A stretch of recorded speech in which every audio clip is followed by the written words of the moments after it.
नमस्कार दोस्तों, मैं हूं डॉक्टर आरिफ अख्तर और मैं आज बहुत ही इंपॉर्टेंट टॉपिक के बारे में आपसे डिस्कस करूंगा। ये होती है बच्चों में टेस्टिकुलर पेन। ये एक ऐसी कंडीशन है जो बहुत सारे पेशेंट्स के लिए बहुत ही अलार्मिंग हो सकती है।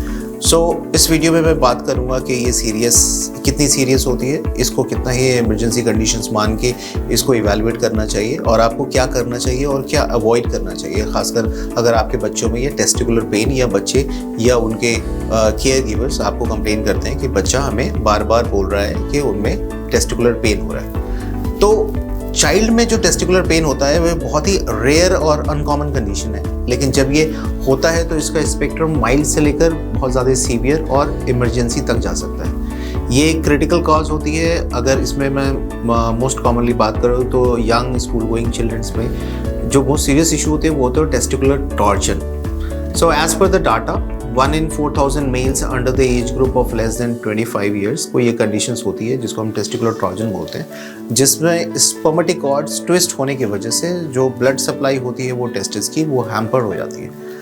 अगर मैं बहुत ही रिसेंट स्टडी की बात करूं तो रिसर्च से पता चला है कि अगर टॉर्जन 6 घंटे के अंदर ट्रीट किया जाए तो 90% ऑफ द केसेस में 90% ऑफ द बच्चे में हम उस टेस्टिकल्स को या गोलियों को हम बचा सकते हैं। लेकिन अगर यही इंटरवेंशन 24 घंटे डिले हो गया या 24 घंटे के बाद तो उसमें चांसेस जो होते हैं वो टेस्टिकुलर लॉस के ऑलमोस्ट 70% तक बढ़ जाते हैं। लेकिन हर केस टॉर्जन का नहीं होता, ये इंपॉर्टेंट है। So today let's discuss about the most common reasons and causes of testicular pain in kids.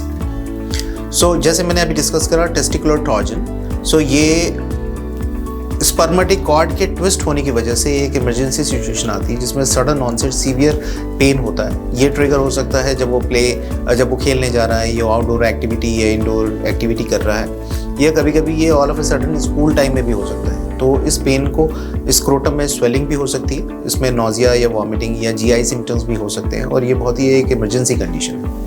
Second conditions या सेकेंड कॉज जो पेन टेस्टिकल्स के होते हैं वो उसको कहते हैं इन्फेक्शन, जिसको हम मेडिकल टर्म में एपिडेमोऑर्काइटिस भी बोलते हैं। ये ओल्डर बॉयज़ में बहुत कॉमन होता है और ग्रेजुअल ऑनसेट पेन के साथ होता है। कभी कभी इसमें यूरिनरी सिम्टम्स भी डेवलप हो जाते हैं, फीवर या स्क्रोटल रेडनेस के साथ भी एसोसिएटेड सिम्टम्स होते हैं। अगर मैं यंग एज ग्रुप की बात करूँ तो ट्रॉमा जो थर्ड मोस्ट कॉमन रीज़न है टेस्टिकुलर पेन होने का, मोस्ट ऑफ द टाइम ये स्पोर्ट्स इंजरी की वजह से होता है। इसमें स्वेलिंग या ब्रूजिंग कॉमन है और कभी कभी सर्जिकल इंटरवेंशन की ज़रूरत पड़ती है।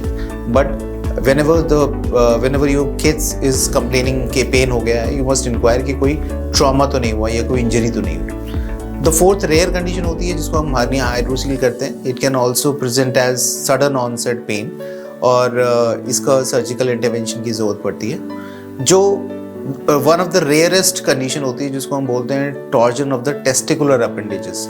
ये भी हो सकता है एग्जैक्टली ये टॉर्जन की तरह होता है, लेकिन इसमें ब्लड सप्लाई कॉम्प्रोमाइज़ नहीं होती। इसमें पेन लोकलाइज्ड होता है और एक मेडिकल टर्म में हम साइन बोलते हैं उसको ब्लू डॉट साइन विजिबल हो सकता है। सो ये सारे मेन रीजंस हो गए इन testicular pain in kids.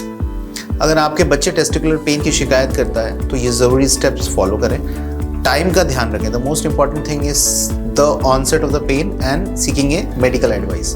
Severe pain जो 30 मिनट से ज़्यादा चले वो एक इमरजेंसी मानी जाती है, खासकर बच्चों में। जल्द से जल्द मेडिकल हेल्प लेने के लिए आप एक यूरोलॉजिस्ट को कंसल्ट करें या पीडियाट्रिशियन को कंसल्ट करें। हॉस्पिटल या इमरजेंसी डिपार्टमेंट विजिट करें। मोस्ट ऑफ द टाइम हम एज ए पेरेंट्स कुछ सेल्फ मेडिकेट कर देते हैं बच्चों को, विच इज़ नॉट इंडिकेटेड। कभी कभी एक्यूरेट डायग्नोसिस के लिए हमें डॉपलर अल्ट्रासाउंड जैसे इमेजिंग टेस्ट की ज़रूरत होती है। सो स्टडी के हिसाब से डॉपलर अल्ट्रासाउंड की sensitivity it is close to 98 to 99%, जो हमारे टेस्टिकुलर टॉर्जन को प्रूव या डिसप्रूव कर सकती है। बच्चे को काम रखें जब तक मेडिकल हेल्प मिले। अननेसेसरी मूवमेंट अवॉइड करें और बच्चे को कंफर्टेबल पोजीशंस में रखें जिससे उनका पेन एग्रीवेट ना हो। सिम्टम्स ऑब्जर्व करें। अगर फीवर, रेडनेस या स्क्रोटल स्वेलिंग हो सकती है तो दिस गिव्स इंडिकेशन के इन्फेक्शन या इन्फ्लेमेशन की वजह से ये सारे पेन हो रहे हैं। ये भी एक इमीडिएट मेडिकल अटेंशन की ज़रूरत है, इसलिए हमें सबसे पहले जो नियरेस्ट मेडिकल डॉक्टर या बच्चों के डॉक्टर होते हैं या यूरोलॉजिस्ट जो भी अवेलेबल हैं उनसे कंसल्ट करना बहुत ज़रूरी है। अब बात करते हैं उन चीज़ों को जिसको आपको अवॉइड करना चाहिए। दैट इज़ कि हमें जब भी हमारे बच्चे हमसे टेस्टिकुलर पेन या ग्रोइन रीजन में पेन की शिकायत करें तो इन चीज़ों को अवॉइड करना। सबसे पहला होता है डिले मत करें। टेस्टिकुलर ट्रोजन एक बहुत ही टाइम सेंसिटिव कंडीशन है। हर मिनट ब्लड सप्लाई का लॉस का रिस्क बढ़ता है। जैसे मैंने बताया, अगर 24 घंटे के बाद हमने इंटरवीन किया तो chances of testicular loss is close to 70%। Avoid home remedies like ice packs, pain killer या होम रेमेडीज से ट्रोजन ट्रीट नहीं होता। Professional medical evaluations and advice की ज़रूरत पड़ती है। So it's always better to bring your kids to a registered medical practitioner, चाहे वो पीडियाट्रिशियन हो चाहे वो यूरोलॉजिस्ट हो। कभी कभी टॉर्जन और डीटॉर्जन एक साथ में होता है, मतलब वो उसमें ट्विस्टिंग हो गई और वो वापस अनट्विस्ट हो गया। कभी कभी ऐसे कंडीशंस में सिम्टम्स बहुत माइल्ड होते हैं, लेकिन ऐसे कंडीशंस में भी हमें अपने बच्चों को किसी रजिस्टर्ड मेडिकल प्रैक्टिशनर्स या पीडियाट्रिशियन या यूरोलॉजिस्ट को करना चाहिए, क्योंकि ये अगर रिपीटेड रहेगा तो इसकी कंडीशंस टॉर्जन की तरह ही होती है और बार बार पेन होने की वजह से और ये ब्लड सप्लाई कम होने की वजह से ये टेस्टिस हम लूज़ कर जाते हैं। टॉर्जन में टेस्टिकल की ब्लड सप्लाई कट होने पर इस्चीमिया तुरंत ही स्टार्ट हो जाती है और हमारे पास एक टाइम विंडो होता है जिसको हम 4 से 6 घंटे के अंदर इंटरवेंशन करने की ज़रूरत होती है, ताकि blood supply to the testis restored हो सके।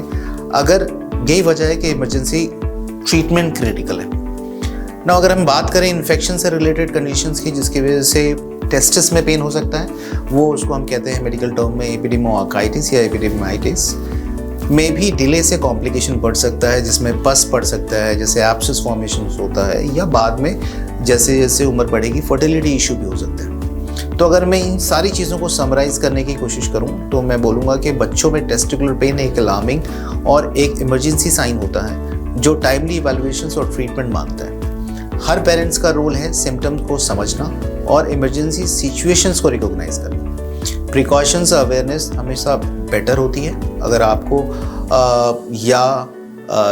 ये सारी चीज़ें किसी भी बच्चे ने, या चाहे आप केयर गिवर हों, चाहे आप हॉस्पिटल में हो, चाहे आप स्कूल में हो, या बच्चे के स्पोर्ट्स एक्टिविटी में इन्वॉल्व हों, या आपके खुद के बच्चे कभी भी इसी चीज़ को एक्सप्लेन करते हैं, तो इनको अवॉइड ना करें। ये बहुत ही क्रिटिकल कंडीशंस होती है। थैंक यू फॉर वॉचिंग और अपना और अपने परिवार का ख्याल रखें। Thank you.